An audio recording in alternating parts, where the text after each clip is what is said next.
Emma Joe brings up a good point about, do I smack you around and then say, come sit down and meet with me?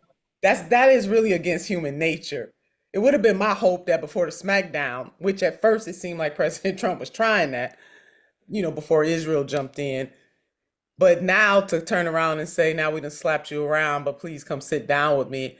I really don't know how that works. I think it complicates matters even more than they were before in a region that is very complex and extraordinarily complicated. You might be right, but I'll give you an example from recent history and Donald Trump that may be a countervailing piece of data. Okay.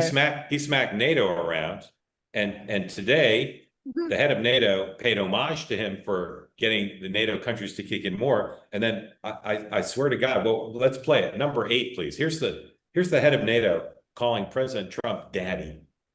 I mean, we may do papers on it, Marco. Maybe we're going to do papers. I don't even know if you need them. They're not going to be fighting each other. They've had it. They've had a big fight, like 2 kids in a schoolyard. They fight like hell.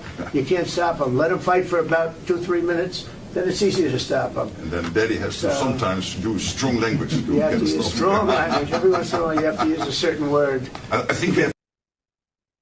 So again, he flattened NATO around by some people's estimation. But no bombs were dropped, though. Then he calls him daddy. Well, okay, but no physical. No bombs were dropped, but no physical. All right, They say that something that's easy is like a walk in the park. Well, easier than a walk in the park, hit the subscribe button, be part of the two-way community, never miss an episode, be part of our conversations. Thank you for your service to America.